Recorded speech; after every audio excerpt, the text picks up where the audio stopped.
Warahmatullahi wabarakatuh. Alhamdulillahi rabbil alamin wa bihi nasta'inuhu ala umuri dunya waddin. Wassalatu wassalamu ala asyrafil anbiya wal mursalin sayyidina Muhammadin wa ala alihi wa sahbihi wa barik wa sallim ajma'in, amma ba'd. Pemirsa, alhamdulillah alamin, kita bertemu kembali di program Hujjah Wajah, suatu program yang membahas tentang amalia dan ubudiyah kita ditinjau dari segi dalil dan para ulama yang akurat. Pemirsa, perlu kita ketahui bahwasanya program Hujjah Wajah ini terselenggara berkat kerjasama antara Aswaja Indonesia Center PWNU Jawa Timur dan TV 9 Santun Menyucikan, serta didukung langsung oleh Badan Amil Zakat Nasional Jawa Timur atau Basnas Jatim. Pemirsa, bersama saya Badrul Munir, 1 jam ke depan kita akan membahas tema yang kita persiapkan di malam hari ini. Dan tema yang kita angkat di malam hari ini adalah yaitu keutamaan puasa Rajab. Merupakan suatu pembahasan yang perlu kita bahas karena pada saat sekarang ini adalah bulan Rajab, dan apa keutamaan puasa Rajab dan juga bulan Rajab itu sendiri, dan tentang kontroversi antara puasa Rajab itu ada atau tidak, nanti kita bahas di program Hujjah Wajah malam hari ini.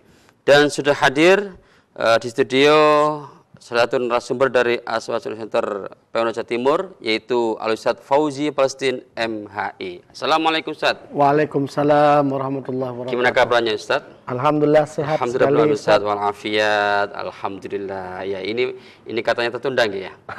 Karena ada corona. Ada corona. Sudah, alhamdulillah alamin Ustadz. Kita membahas tentang pembahasan yang memang ditunggu oleh masyarakat ya. Ini ketika masuk bulan Rajab ini sudah langganan suatu problematika tentang pembahasan Rajab. Padahal itu sudah clear di zaman dahulu, di ulama salaf dahulu, tapi sekarang ini dibuka kembali tentang kontroversi tentang puasa atau bulan Rajab ini, Ustaz ya. Ya Ustaz, sebelum kita ke puasa Rajab, kita menyinggung tentang keutamaan bulan Rajab. Keutamaan bulan Rajab apa saja Ustaz? Baik, di dalam ilmu kebahasaan itu ada kata Ustadz yang secara lafadz itu sama, tetapi secara pemaknaan itu bisa berbeda melihat konteksnya apa. Ketika kita misalnya belajar kebahasaan, itu biasanya di usul fikih atau ilmu tafsir biasanya disinggung, itu disebut dengan lafdzun mustarak. Nah, salah satu lafadz yang mustarak itu adalah kata al-haram. Al-haram. Haram dalam kondisi tertentu bisa punya makna sesuatu yang dilarang oleh Allah. Orang mencuri hukumnya haram. Haram. Tetapi dalam kondisi tertentu makna haram itu bisa menjadi mulia. Oh gitu. Begitu Ustaz. Seperti Masjidil Haram. Ya. Jadi kalau Masjidil Haram bukan masjid yang diharamkan, tetapi masjid yang mulia. Nah, bulan Rajab ini termasuk bulan yang mulia. Nah, siapa yang mengatakan bahwa bulan Rajab ini adalah bulan mulia? Ya Allah sendiri yang berfirman dalam Al-Qur'anul Karim. Kita mungkin sudah pada hafal Ustaz ya. Inna iddatash syuhuri indallahi 12 syahran yauma khalaqallahu samawati wal ard minha arba'atun hurum. Jadi Allah itu menciptakan langit bumi itu selama 12 bulan dan ada 4 bulan yang dimuliakan oleh Allah Subhanahu wa taala. Kalau kita melacak di dalam Al-Qur'anul Karim mulai dari juz 1 sampai juz 30, itu kita tidak akan pernah menjumpai bulan haram itu apa aja. Begitu. Maka hadis itu sebenarnya juga bisa kita dijadikan sebagai pegangan dalam kehidupan ini. Artinya tidak dijumpai dalam Al-Quran, penjabaran selanjutnya kita temukan di dalam hadis. Berarti hadisnya mempertegas ya? Mempertegas.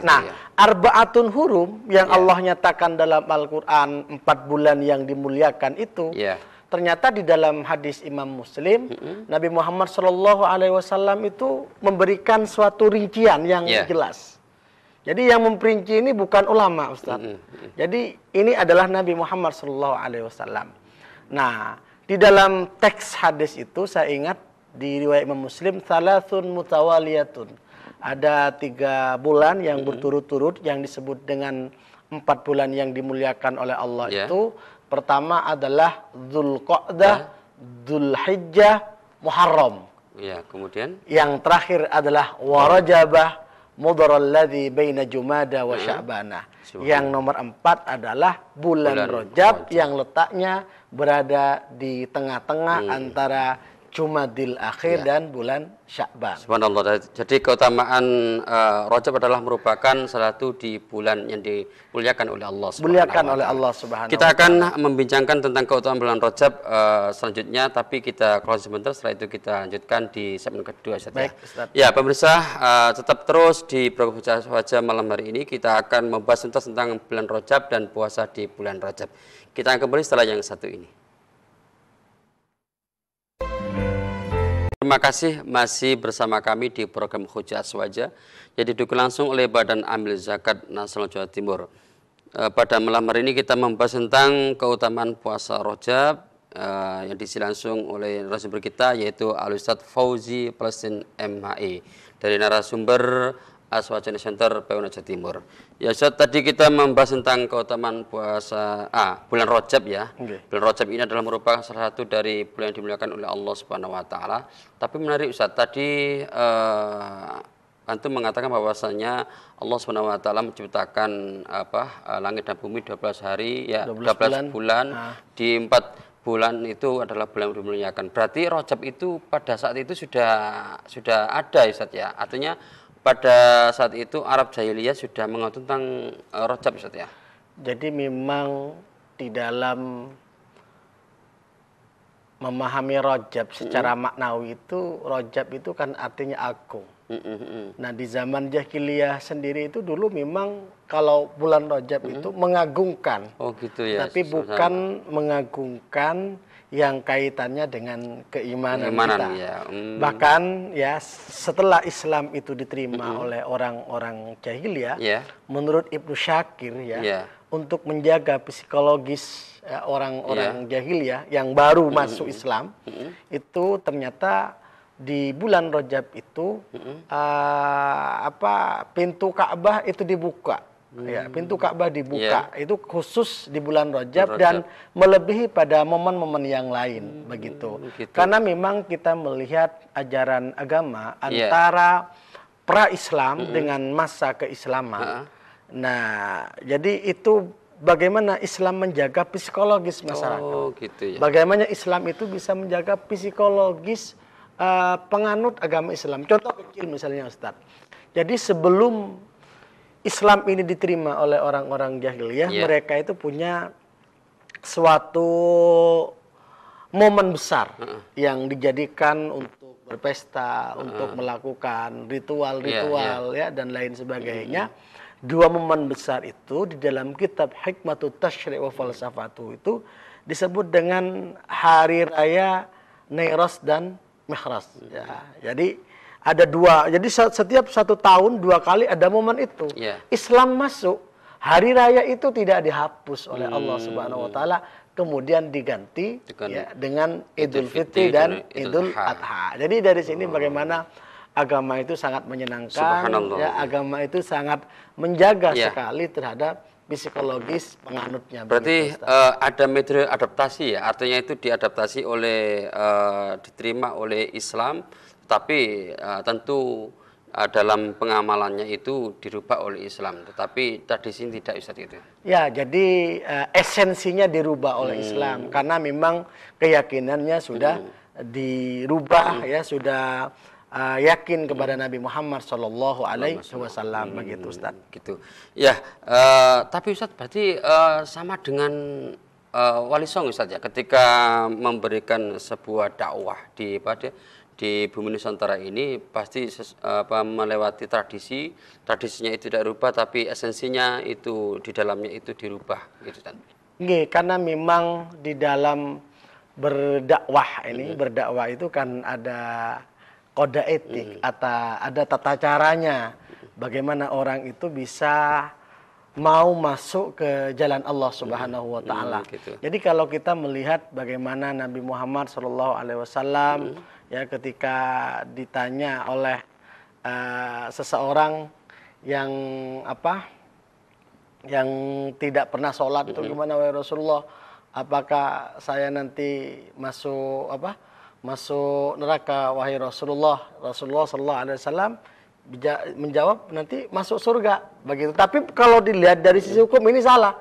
Ya, gitu. cuman dari lihat metodologinya, nah ternyata Rasulullah itu menggiring masyarakat yang kemudian secara berlahan dia menjadi orang yang beriman kepada Allah Subhanahu wa taala. Ya, subhanallah, ya itu dalam merupakan suatu metode sendiri yang dilakukan Rasulullah SAW dan mungkin juga diadaptasi oleh para wali songo itu ya. Para wali songo. Ya, pemirsa, kita nanti di segmen ketiga membuka pertanyaan dari pemirsa di 0315660109. Sekali lagi 0315660109. Dan di segmen ketiga nanti kita akan membahas tentang puasa Rajab.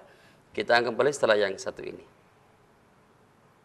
Terima kasih masih bersama kami di program Hujjah Aswaja yang didukung langsung oleh Badan Amil Zakat Nasional Jawa Timur atau Basnas Jatim.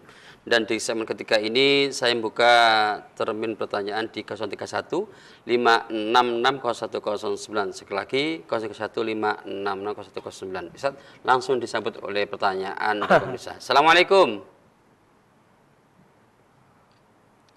Assalamualaikum. Ya. Halo, Assalamualaikum. Waalaikumsalam warahmatullahi wabarakatuh. Dengan Ibu siapa dari mana? Ibu Dwi, Mojokerto, Ustaz. Ya, Ibu Dwi di Mojokerto. Silakan Bu Dwi. Ini bahas seputar Rajab ya, Ustaz ya. Puasa Rajab. Jadi gini, ada yang mau saya tanyakan. Mm-mm. Saya sebagai orang awam itu bingung. Ada yang bilang puasa Rajab itu sunnah. Tapi pada waktu kapan hari itu saya ikut kajian, itu katanya tidak ada aturan di zaman Rasulullah gitu. Tidak ada. Mohon penjelasannya, Ustaz. Oh gitu ya. Assalamualaikum. Waalaikumsalam warahmatullahi wabarakatuh. Bu Dwi di Mojokerto. Ya, ini memang akan kita pertanyakan Ustaz ya tentang puasa Rajab ini. Memang pada saat sekarang ini ya kita bicarakan di awal tadi bahwasanya ini hasilnya sudah final di zaman salaf dulu ya, tapi hari ini memang ada yang saudara kita yang bertanyakan bahkan membid'ahkan tentang puasa Rajab ini, mengatakan tidak ada dalilnya tentang puasa Rajab. Sebenarnya puasa Rajab ini disunahkan atau bahkan bid'ah Ustaz ya? Baik, menurut ulama madhab terdahulu, jadi dalam kerangka mazhabul arba'ah itu sepakat bahwa puasa Rajab itu masyru'ah, sunnah. Mazhab Syafi'i, Hanafi, kemudian Maliki, kecuali Hambali. Hambali ini mengatakan makruh kalau ifradus saum. Jadi puasa hanya di bulan Rajab 1 bulan penuh. Oh gitu Nah, ya. cuman kalau 1 hari puasa, 1 hari enggak puasa, itu tidak masalah. Jadi ulama gitu. 4 madhab itu sepakat. 1. Kemudian yang kedua, ada riwayat dari Imam Muslim ya.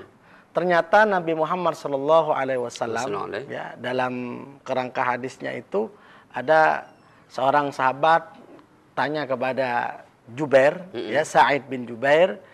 Sa'id bin Jubair itu menjawab bahwa sami'tu Ibnu Abbas radhiyallahu an.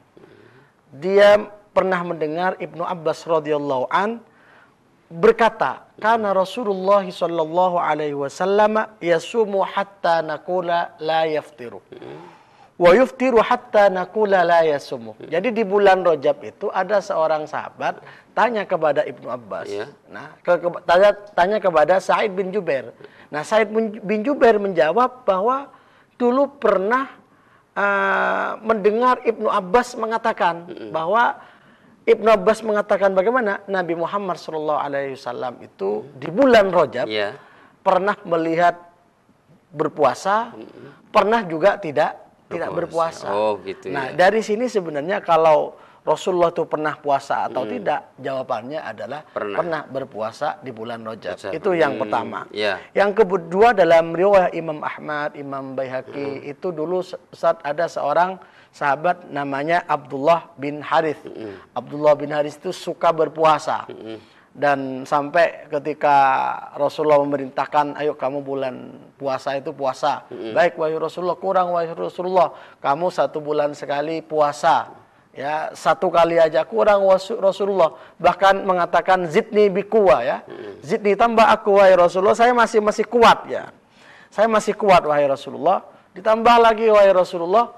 Kemudian Rasulullah menjawab, sum minal hurum watruk. Kalau kamu itu kuat, silakan puasa pada bulan-bulan yang dimuliakan oleh Allah Subhanahu wa taala. Gitu. Kalau tidak kuat, tinggalkan. Nah, dari hadis-hadis ini sebenarnya sudah jelas bahwa pertama Rasulullah pernah juga melakukan puasa bulan Rajab, pernah juga Rasulullah tidak berpuasa di bulan Rajab. Satu. Kemudian yang kedua, dari riwayat Imam Ahmad, Imam Abu Daud, Al-Baihaqi, ini sudah jelas bahwa Rasulullah memerintahkan kepada Abdullah bin Haris untuk berpuasa pada bulan-bulan yang dimuliakan oleh Allah Subhanahu wa taala, termasuk bulan yang dimuliakan oleh Allah itu adalah bulan Rajab. Jadi ini sangat jelas Ustaz ya, sangat jelas mengenai status hukum ya. Sunnah apa enggak itu sebenarnya sudah selesai dari hadisnya, kemudian dari pendapat-pendapat ulama madhab terdahulu itu sudah selesai Ustaz begitu.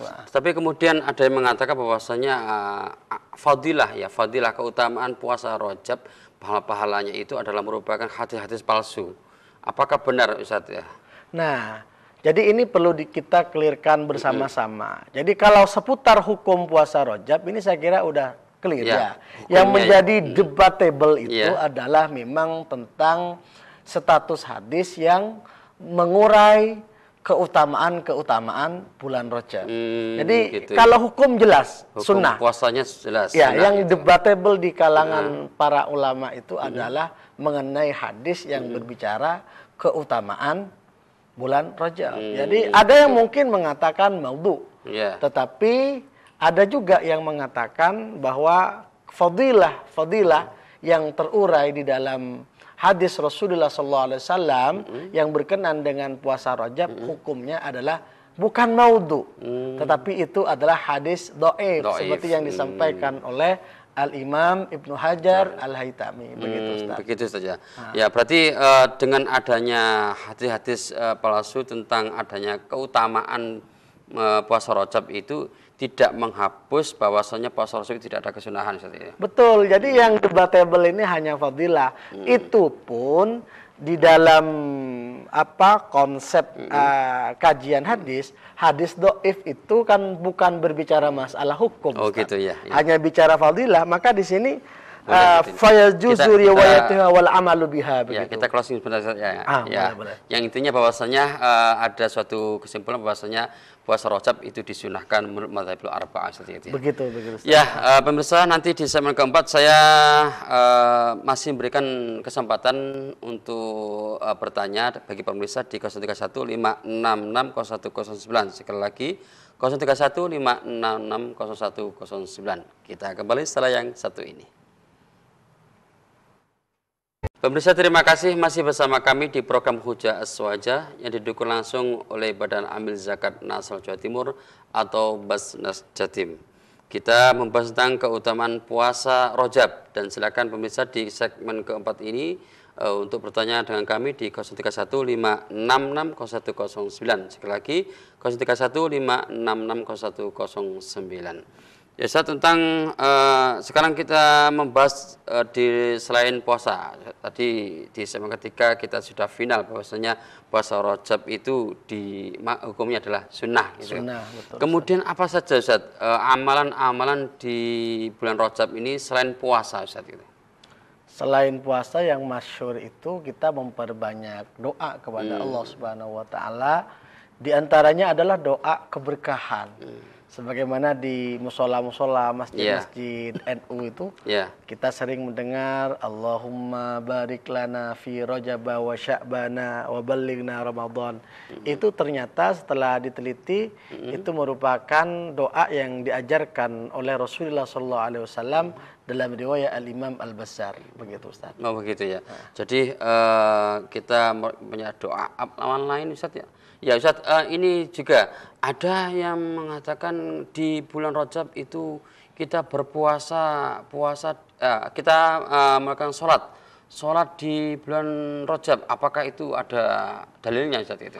Jadi karena memang kalau di Ahlus Sunnah wal Jamaah itu kan objektif Ustaz. Iya, iya. Tidak segampang mengatakan ini enggak ada dalilnya. Iya. Kemudian tidak semudah ini maudhu, ya dikaji dulu. Iya. Tetapi kalau memang itu tidak ada dalilnya dasar ya. hukum yang jelas, nah kita katakan itu tidak ada dasar hukum yang jelas. Oh, begitu. Seperti Ya, sholat di Iya, sholat rogoib begitu ya, atau begitu, sholat di setelah Isya di bulan Rajab berapa rakaat itu? Begitu. Apakah ada dalilnya Ustaz ya? Gitu. Ya saya kira itu bukan termasuk yang muktabar yang dipakai oleh mayoritas warga Ahlus Sunnah wal Jamaah Nahdliyah begitu. Kemudian ada yang mengatakan bahwasanya umpamanya kita itu mau sholat, ya biasa kan amalan-amalan saya puasa puasa Rajab, kemudian setelah itu kita sholat. Kalau kita ingin sholat di bulan Rajab, sholat selain itu boleh Ustaz ya, selain yang tidak mutabar itu Ustaz ya. Seperti sholat apa? Ya sholat hajat, ya kemudian sholat taubat boleh nggak Ustaz itu? Karena memang di bulan Rajab ini bulan yang dimuliakan oleh Allah Subhanahu wa taala. Tentu kita memuliakan bulan Rajab itu bukan hanya sekedar berpuasa dan berdoa, tetapi banyak melakukan amal soleh yang mengantarkan manusia sampai pada kemuliaan di hadapan Allah Subhanahu wa taala, termasuk sholat hajat dan lainnya begitu Oh Ustaz. begitu ya. Ya tadi disinggung bahwasanya kita itu sering doa-doa yang sering berpujian di masjid musola itu ya. Allahumma barik lana fi Rajab wa Sya'ban wa ballighna Ramadan. Apakah ada kaitannya Ustaz ya dari Rajab, Sya'ban ke Ramadan Ustaz ya? Nah, ini sebenarnya kita bagaimana agama itu mengajarkan hal yang luar biasa kepada kita. Jadi ibarat orang main bola, Ustaz.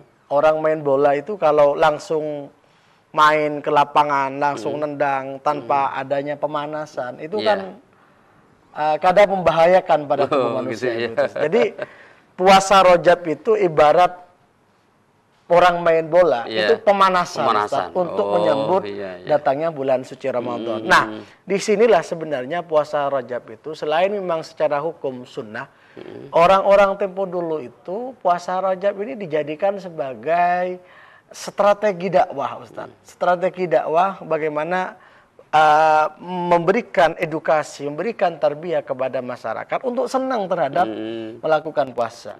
Insya Allah sampai sekarang warga Nahdliyin yang di pelosok-pelosok itu atau mungkin yang di perkotaan di banyak tempat itu masih banyak yang puasa. Saya beberapa waktu yang lalu datang ke salah satu pesantren NU awal bulan Rajab itu semua santrinya puasa. Begitu Ustaz.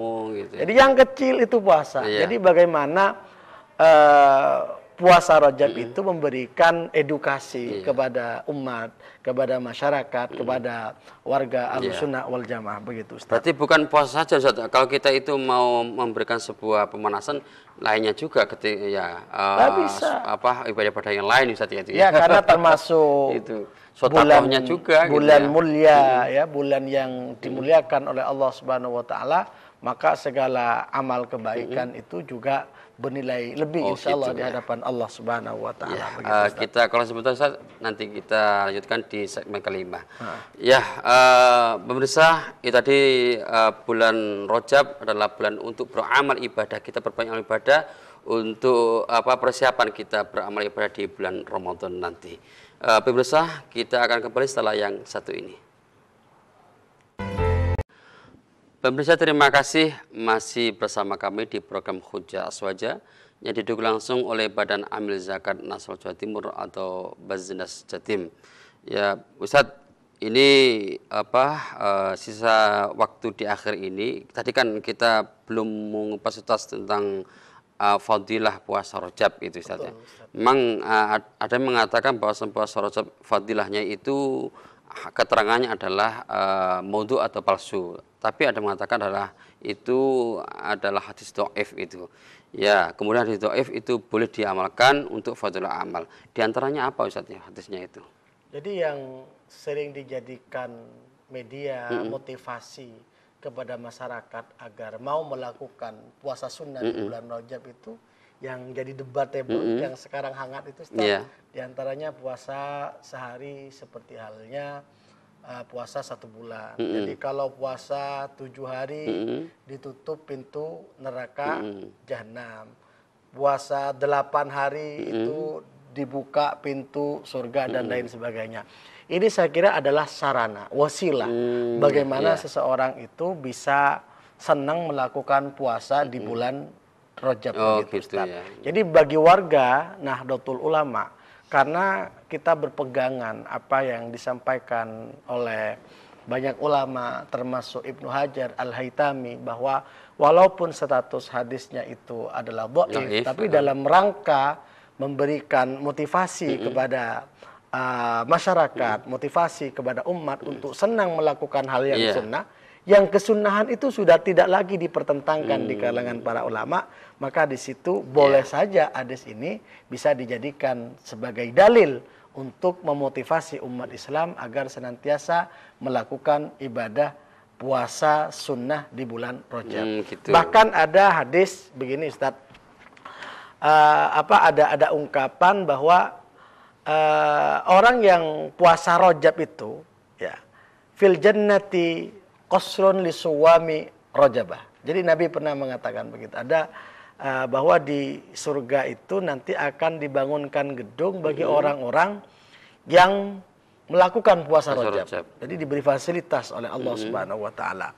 Menurut Al-Imam Al-Baihaqi bahwa hadis itu adalah as-sahhu ma warada fi shaumi Rajabah. Jadi dalil yang paling sahih yang berbicara tentang fadilah puasa Rajab begitu Ustaz. Jadi inilah ya kenapa masyarakat NU, masyarakat Ahlussunnah wal Jamaah itu senang melakukan puasa Rajab. Selain status hukumnya itu jelas, hadis-hadis walaupun itu dhaif, itu bisa dijadikan sarana untuk mengajak masyarakat senang untuk melakukan puasa gitu. Yang penting kita tidak menjadikan dasar fadilah hadis dhaif tadi untuk hukum puasanya Ustaz ya. Jadi yang masalah kan begini. Jadi persoalan hadis dhaif digunakan alat untuk menghantam terhadap legalitas hukum puasa Rajab. Ini kan